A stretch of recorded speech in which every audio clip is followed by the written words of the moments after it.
Ang hirap naman ng tanong ni ma'am. Hindi ko nasagot. 3 lang. Teka, ayun si tatay. Tay! Pwede bang pakitulong, tay? Ano yun, anak? 3 lang po yung tanong. 3 tanong lang? Damn! O sige, kaya natin yan. Anong unang tanong? Si first po, yung tanong niya ay ano daw ang pambansang kahoy?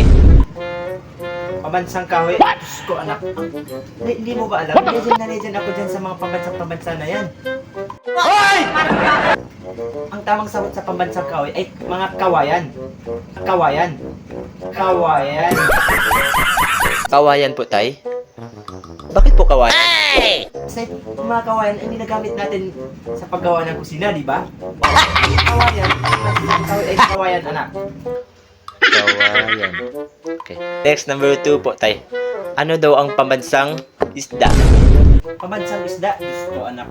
Pambansang isda, yun na yung araw-araw mong kinakain, yung araw-araw mo nakuha sa laot. Ang pambansang isda ay yung bangus. Bangus. Nice. Yun na nga yung kinakain mo kanina eh. Hindi mo pa alam? Ah, bangus. Bangus pala yung pambansang isda. Oo, bangus yan, anak. Bangus.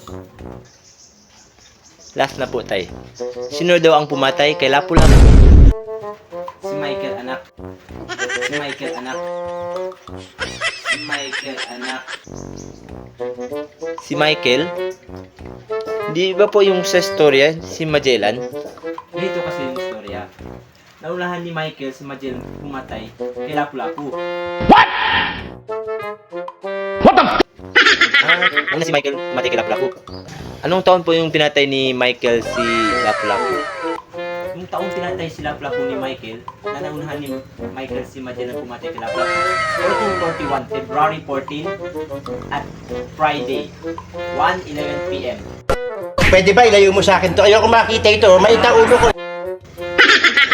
Time. Tamang saktong time yun. Salamat po, tay. Sa wakas, natapos ko rin yung takdang aralin ko. Pwede nang may ipasas bukas kay ma'am. O, wala na bang tanong? Okay na ba? May gagawin pa si tatay. Si tatay para makakuha ng pambansang isda na yan. Ibangus.